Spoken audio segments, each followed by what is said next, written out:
Olá, seres vivos.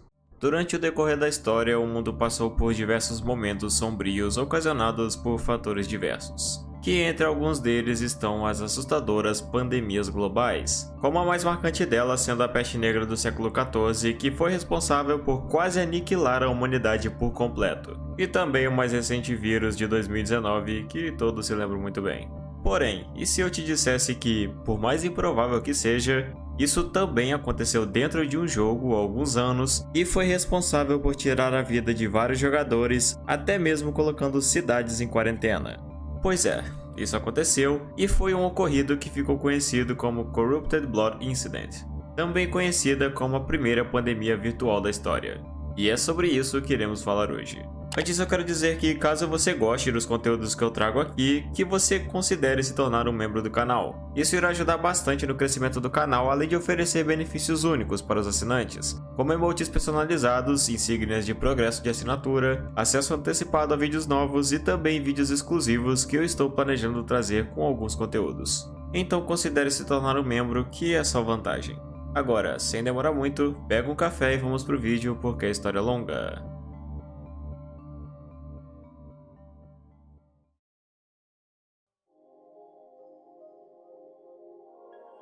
A princípio pode parecer um tanto inconcebível a ideia de uma doença se espalhar dentro de um jogo. Afinal, como isso poderia ser possível?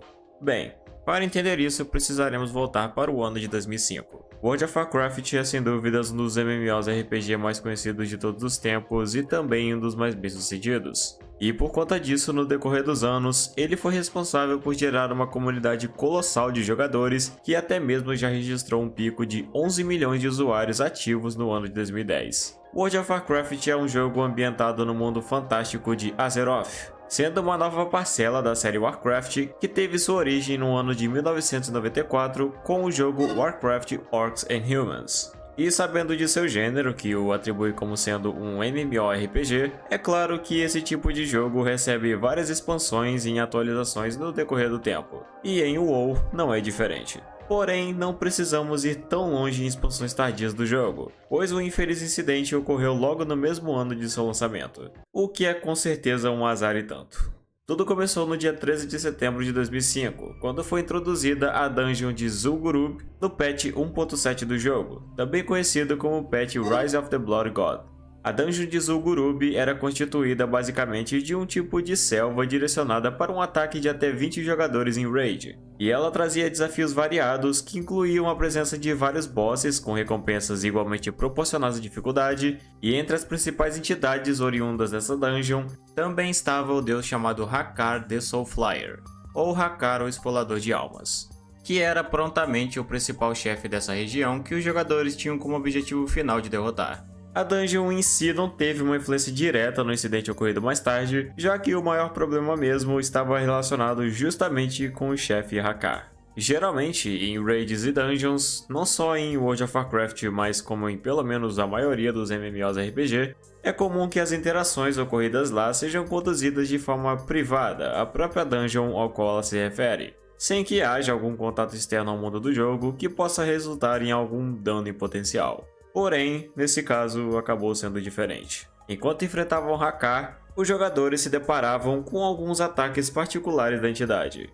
como Chaos Insanity, Bloody Siphon e Will of Hakkar, por exemplo. Cada uma dessas habilidades tinham propriedades particulares que envolviam atordoamento, controle de outras entidades, roubo de vida e até mesmo insanidade nos jogadores, fazendo com que o player atingido pelo ataque tivesse um aumento na velocidade de ataque e de movimento, o levando a atacar seus próprios aliados por 10 segundos. Mas apesar de serem muito fortes, fazendo de Hakkar um chefe desafiador, foi uma habilidade em específico que se destacava por ser uma das mais poderosas, e ela era chamada Corrupted Blood, ou Sangue Corrompido. Essa habilidade agia como um debuff no jogador atingido, que não tinha propriedades tão avassaladoras na verdade, apesar de ser muito forte. Quando atingido, o jogador recebia entre 875 e 1125 de dano direto, mais um adicional de 200 de dano a cada 2 segundos, além de também se espalhar para jogadores que estiverem perto de quem foi atingido. E esse último em particular é o principal detalhe que mudou tudo. A princípio, a ideia era que todos os efeitos de debuff fossem limitados apenas à região de Zul'Gurub, mas por conta de um descuido por parte dos desenvolvedores na programação do jogo, um erro fez com que se tornasse possível a disseminação do efeito sangue corrompido por todo o universo do jogo sem qualquer limitação. E esse simples erro foi o que custou a vida de literalmente milhares de jogadores.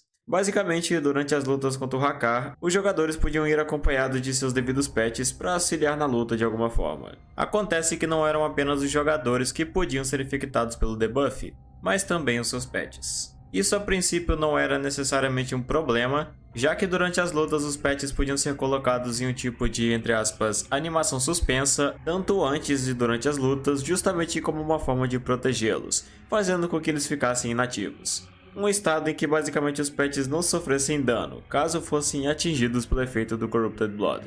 Entretanto, após serem invocados novamente, o erro de programação fazia com que não ocorresse o desligamento do efeito mesmo após o fim da luta. Em outras palavras, depois que a luta terminava e seu pet fosse invocado novamente, ele permanecia com o debuff do sangue corrompido, mesmo não estando mais na dungeon. E foi a partir daqui onde se iniciou todo um caos absoluto no universo de World of Warcraft.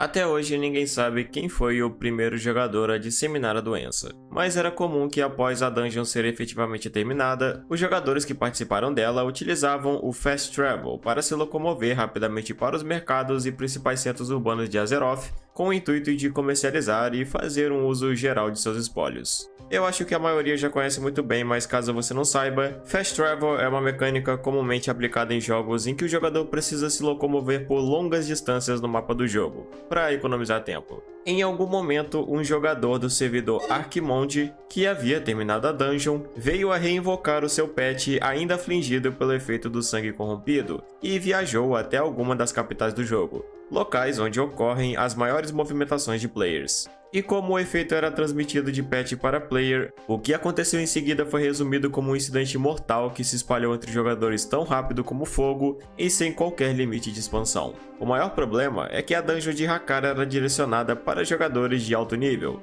então o efeito do sangue corrompido era simplesmente mortal para jogadores de nível baixo. Com isso, o efeito foi rapidamente se espalhando entre os jogadores e matando a grande maioria em questão de segundos. Sendo que muitas vezes os jogadores simplesmente morriam antes mesmo de saber o que estava matando eles. Como é de se imaginar, a princípio os jogadores não estavam entendendo nada. De repente começaram a morrer inúmeros players ao mesmo tempo em todos os lados e ninguém sabia o motivo. Isso porque, ainda que matasse rapidamente, ainda havia tempo suficiente para que ele se espalhasse para quem estivesse próximo antes que o portador da doença fosse efetivamente abatido. Um detalhe infeliz em tudo isso é que, apesar dos players se tornarem os principais portadores desse efeito que começou a agir como um vírus, ainda assim, eles não eram os únicos. NPCs como lojistas e mercadores são impossíveis de matar ou morrer de alguma forma no jogo. Contudo, eles ainda podiam carregar o efeito e transmiti-lo da mesma forma. O que, entre outras coisas, os tornavam como um dos maiores focos da doença e super propagadores.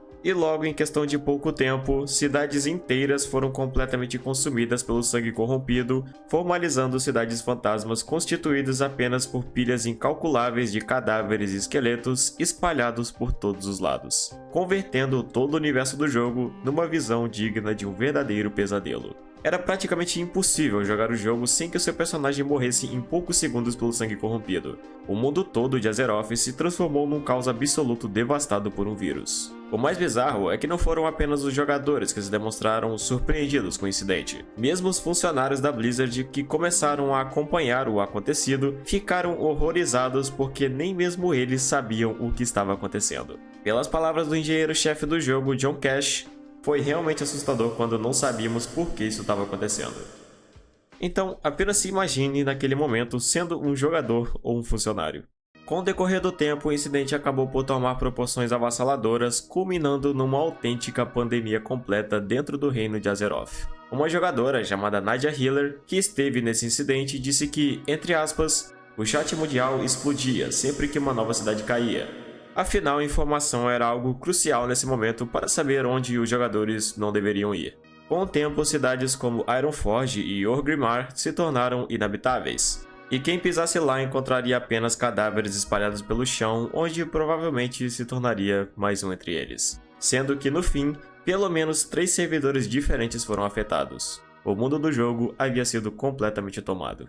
Além de ser um evento curioso, é interessante observar como as reações e respostas dos jogadores a tudo isso evidenciou um traço exclusivamente realista quando comparados ao mundo real. Voluntariamente, os jogadores começaram a abandonar as cidades infectadas, criando zonas de quarentena espontâneas. Informação se tornou um recurso valioso, levando os jogadores a se comunicarem intensamente para saber onde não deveriam ir e também buscando notícias para descobrir o que estava acontecendo. Curandeiros deram resposta à epidemia viajando para os epicentros do foco para curar outros jogadores, e outros chegaram até a se isolar para evitar a proliferação do sangue corrompido. Essas características atribuídas às reações dos jogadores ao surto é algo muito interessante porque, mesmo em se tratando de uma simulação, como foi em World of Warcraft, se tornou curiosamente realista. Obviamente que muitos jogadores não estavam ligando para as circunstâncias, encarando o incidente apenas como uma façanha para se divertir um pouco. Inclusive, alguns foram destaque por reagirem com comportamentos bioterroristas, agindo de forma a intensificar o surto, infectando outros jogadores voluntariamente,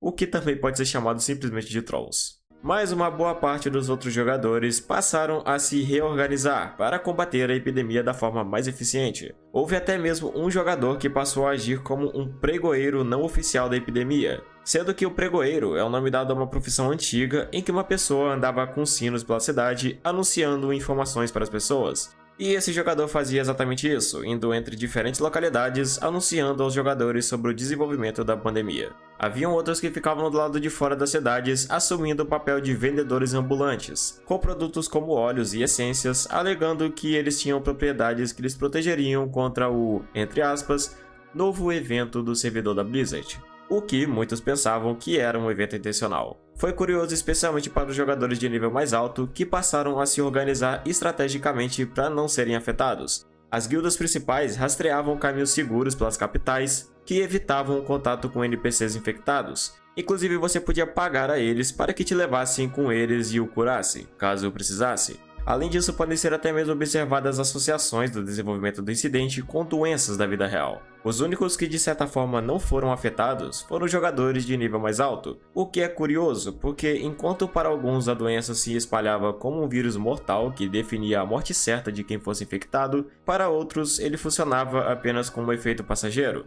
Colocando na prática, é como se os jogadores de nível mais baixo fossem pessoas com baixa imunidade biológica, como crianças ou idosos, enquanto os jogadores de nível mais alto fossem pessoas com alta imunidade biológica, representando a população adulta e saudável. Ou seja, em parâmetros comparativos, para um nível mais baixo é como se o debuff agisse como uma sentença de morte, enquanto para players de nível 60 ou mais fosse apenas uma simples gripe. Em outras palavras, isso mostra como a demografia presente nos jogos pode ser bastante precisa em termos de simulação. Muitos epidemiologistas, inclusive, apontam o Corrupted Blood Incident como um válido material de estudo para o comportamento humano em situações emergentes, já que, apesar de ter ocorrido por meios virtuais, foi observado que os jogadores pareciam realmente sentir que estavam em risco, levando a ameaça de infecção a sério, conforme dito por uma epidemiologista chamada Nina Pfefferman. Também um colega seu chamado Eric Lufgren, que por acaso era um jogador assíduo de World of Warcraft, ficou igualmente fascinado pelos paralelos do mundo real com a maneira em que a epidemia se desenvolveu no jogo. Inclusive, os dois mais tarde vieram a publicar um artigo em 2007 para refinar modelos epidemiológicos de forma concreta, a partir das reações dos jogadores durante o surto. E com certeza deve ter sido algo muito interessante observar esse incidente pela ótica de um epidemiologista que também jogava o jogo. Apesar de ter sido complicado para os jogadores lidar com o surto repentino do sangue corrompido, foi ainda mais difícil para os desenvolvedores lidar com esse problema. Como dito antes, no início foi assustador até mesmo para eles que não tinham nem ideia do que estava acontecendo. E mesmo após ter sido identificado que a causa de tudo isso estava relacionada com o efeito do sangue corrompido tendo se espalhado para além dos limites planejados, corrigir esse problema foi uma tarefa que se mostrou ser bem complexa. Além dos próprios jogadores terem voluntariamente criado zonas de quarentena, a Blizzard fez o mesmo implementando contenção nas partes mais afetadas, algo que acabou se mostrando ineficaz, já que alguns jogadores conseguiam facilmente contornar as barreiras para acessar os locais novamente, literalmente furando a quarentena. Apesar de se equiparar com uma epidemia real, a característica principal desse incidente é o que fazia dele assustador. Ele não podia ser parado. Parecia realmente que eles haviam dado origem a um problema sem solução. Isso persistiu sem ser resolvido por pelo menos uma semana inteira, com os devs usando vários métodos para acabar com o surto. E depois de muito sufoco, foi apenas com a reinicialização do servidor que isso foi possível. No dia 8 de outubro, a Blizzard introduziu um patch emergente no jogo para limpar e restaurar ao seu estado original em que ele se encontrava antes da introdução da Dungeon de Hakkar. Ou seja, se formos colocar isso em termos práticos, é como se o problema não tivesse solução e só pudesse ser corrigido voltando no tempo antes dele surgir. Bem parecido com o roteiro de um filme como Vingadores Ultimato, por exemplo. E foi apenas depois desse patch que esse pesadelo, enfim, terminou. Mas esse incidente ainda manteve o seu legado como um dos eventos mais caóticos e fascinantes da história dos videogames. Embora o surgimento do incidente do sangue corrompido não tenha se originado intencionalmente, a Blizzard notou como esse evento recebeu uma grande popularidade e foi percebido pelos jogadores como um desafio interessante. Lógico que para alguns estava sendo um inferno, mas para uma boa parte dos jogadores, principalmente os de nível mais alto, eles puderam planejar estratégias, métodos e se organizarem de modo a combater o problema da maneira mais eficaz possível. Ou seja, foi um problema que engajou muito bem com a comunidade. E não apenas foi percebido como um evento desafiador para os jogadores, como até mesmo serviu como um material de estudo para o comportamento humano em situações de crise, permeando como um dos bugs mais curiosos de todos os tempos. Sabendo disso, em 2008, a Blizzard veio a referenciar o acontecido, lançando uma praga intencional no universo de World of Warcraft, intitulado Zombie Plague, que funcionava de uma forma semelhante à do sangue corrompido, mas nesse caso transformando os jogadores em zumbis. É claro que serviu mais como uma referência ao incidente original, e não teve o mesmo impacto. Em 2010, a raid de Zul'Gurub foi encerrada pela Blizzard, convertendo a região anterior em uma dungeon de 5 pessoas com novos chefes. Posteriormente, a região original de Zul'Gurub foi adicionada na versão clássica de World of Warcraft em 2020. Porém, o surto de antes já não era mais possível, uma vez que essa versão do jogo é derivada do código criado após o patch que deu fim ao incidente. Então os patches passaram a ser imunes ao debuff, evitando uma nova epidemia. E isso, por sua vez, define o final da história do Corrupted Blood Incident, que com certeza permanecerá como um dos acontecimentos mais marcantes da história dos videogames.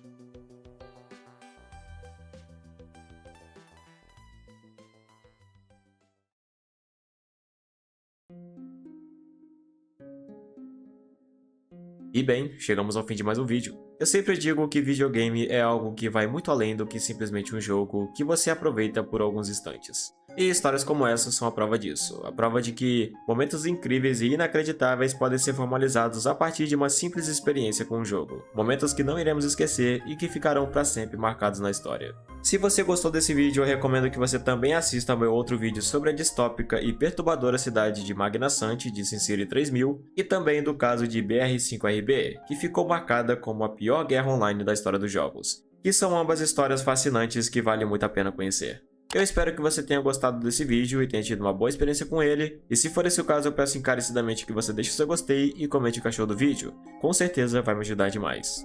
E no mais é isso, espero todos vocês no próximo vídeo, até mais!